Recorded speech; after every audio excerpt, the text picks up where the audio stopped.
Levítico 14. Depois falou o Senhor a Moisés, dizendo: Esta será a lei do leproso no dia da sua purificação, será levado ao sacerdote.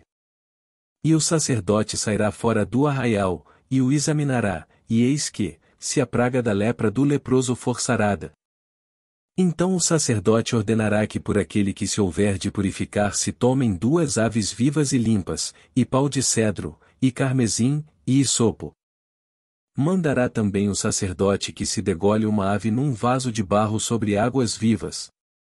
E tomará a ave viva, e o pau de cedro, e o carmesim, e o hisopo, e os molhará, com a ave viva, no sangue da ave que foi degolada sobre as águas correntes. E sobre aquele que há de purificar-se da lepra espargirá 7 vezes, e então o declarará por limpo, e soltará a ave viva sobre a face do campo.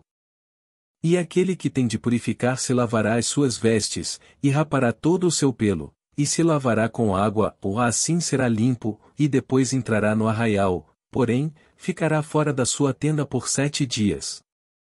E será que ao 7º dia rapará todo o seu pelo, a sua cabeça, e a sua barba, e as sobrancelhas, sim, rapará todo o pelo, e lavará as suas vestes, e lavará a sua carne com água, e será limpo.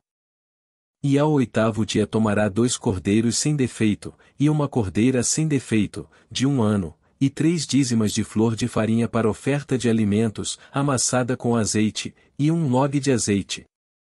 E o sacerdote que faz a purificação apresentará o homem que houver de purificar-se, com aquelas coisas, perante o Senhor, à porta da tenda da congregação. E o sacerdote tomará um dos cordeiros, e o oferecerá por expiação da culpa, e o log de azeite, e os oferecerá por oferta movida perante o Senhor. Então degolará o cordeiro no lugar em que se degola a oferta da expiação do pecado e o holocausto, no lugar santo, porque quer a oferta da expiação da culpa como a da expiação do pecado é para o sacerdote, coisa santíssima é. E o sacerdote tomará do sangue da expiação da culpa, e o porá sobre a ponta da orelha direita daquele que tem de purificar-se e sobre o dedo polegar da sua mão direita, e no dedo polegar do seu pé direito. Também o sacerdote tomará do log de azeite, e o derramará na palma da sua própria mão esquerda. Então o sacerdote molhará o seu dedo direito no azeite que está na sua mão esquerda, e daquele azeite com o seu dedo espargirá 7 vezes perante o Senhor. E o restante do azeite, que está na sua mão, o sacerdote porá sobre a ponta da orelha direita daquele que tem de purificar-se, e sobre o dedo polegar da sua mão direita, e sobre o dedo polegar do seu pé direito, em cima do sangue da expiação da culpa. E o restante do azeite que está na mão do sacerdote, o porá sobre a cabeça daquele que tem de purificar-se, assim o sacerdote fará expiação por ele perante o Senhor. Também o sacerdote fará a expiação do pecado, e fará expiação por aquele que tem de purificar-se da sua imundícia, e depois degolará o holocausto. E o sacerdote oferecerá o holocausto e a oferta de alimentos sobre o altar, assim o sacerdote fará expiação por ele, e será limpo. Porém se for pobre, e em sua mão não houver recursos para tanto, tomará um cordeiro para expiação da culpa em oferta de movimento, para fazer expiação por ele, e a dízima de flor de farinha, amassada com azeite, para oferta de alimentos, e 1 log de azeite. E 2 rolas, ou 2 pombinhos, conforme as suas posses, dos quais um será para expiação do pecado, e o outro para holocausto. E ao 8º dia da sua purificação os trará ao sacerdote, à porta da tenda da congregação, perante o Senhor. E o sacerdote tomará o cordeiro da expiação da culpa, e o log de azeite, e os oferecerá por oferta movida perante o Senhor. Então degolará o cordeiro da expiação da culpa, e o sacerdote tomará do sangue da expiação da culpa, e o porá sobre a ponta da orelha direita daquele que tem de purificar-se, e sobre o dedo polegar da sua mão direita, e sobre o dedo polegar do seu pé direito. Também o sacerdote derramará do azeite na palma da sua própria mão esquerda. Depois o sacerdote com o seu dedo direito espargirá do azeite que está na sua mão esquerda, 7 vezes perante o Senhor. E o sacerdote porá do azeite que está na sua mão na ponta da orelha direita daquele que tem de purificar-se, e no dedo polegar da sua mão direita, e no dedo polegar do seu pé direito, ou no lugar do sangue da expiação da culpa. E o que sobejar do azeite que está na mão do sacerdote porá sobre a cabeça daquele que tem de purificar-se, para fazer expiação por ele perante o Senhor. Depois oferecerá uma das rolas ou um dos pombinhos, conforme suas posses.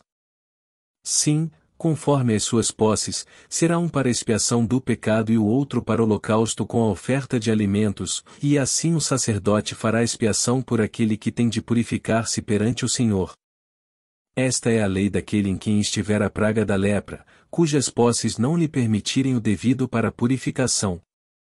Falou mais o Senhor a Moisés e a Arão, dizendo: Quando tiverdes entrado na terra de Canaã que vos hei de dar por possessão, e eu enviar a praga da lepra em alguma casa da terra da vossa possessão. Então aquele, de quem for a casa, virá e informará ao sacerdote, dizendo: Parece-me que há como que praga em minha casa. E o sacerdote ordenará que desocupem a casa, antes que entre para examinar a praga, para que tudo o que está na casa não seja contaminado, e depois entrará o sacerdote, para examinar a casa. E, vendo a praga, e eis que se ela estiver nas paredes da casa em covinhas verdes ou vermelhas, e parecerem mais fundas do que a parede, então o sacerdote sairá da casa para fora da porta, e fechá-la-á por 7 dias. Depois, ao 7º dia o sacerdote voltará, e examinará, e se vir que a praga nas paredes da casa se tem estendido. Então o sacerdote ordenará que arranquem as pedras, em que estiver a praga, e que as lancem fora da cidade, num lugar imundo. E fará raspar a casa por dentro ao redor, e o pó que houverem raspado lançarão fora da cidade, num lugar imundo. Depois tomarão outras pedras, e as porão no lugar das primeiras pedras, e outro barro se tomará, e a casa se rebocará. Porém, se a praga tornar a brotar na casa, depois de arrancadas as pedras e raspada a casa, e de novo rebocada, então o sacerdote entrará e examinará, se a praga na casa se tem estendido, lepra roedora na casa, e imunda está. Portanto se derribará a casa, as suas pedras, e a sua madeira, como também todo o barro da casa, e se levará para fora da cidade a um lugar imundo. E o que entrar naquela casa, em qualquer dia em que estiver fechada, será imundo até a tarde. Também o que se deitar a dormir em tal casa, lavará as suas roupas, e o que comer em tal casa lavará as suas roupas. Porém, tornando o sacerdote a entrar na casa e examinando-a, se a praga não se tem estendido, depois que a casa foi rebocada, o sacerdote a declarará por limpa, porque a praga está curada. Depois tomará, para espiar a casa, 2 aves, e pau de cedro, e carmesim e isopo. E degolará uma ave num vaso de barro sobre águas correntes.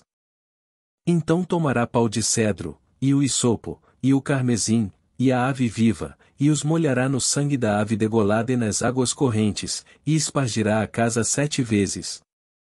Assim espiará aquela casa com o sangue da ave, e com as águas correntes, e com a ave viva, e com o pau de cedro, e com o isopo, e com o carmesim. Então soltará a ave viva para fora da cidade, sobre a face do campo, assim fará expiação pela casa, e será limpa.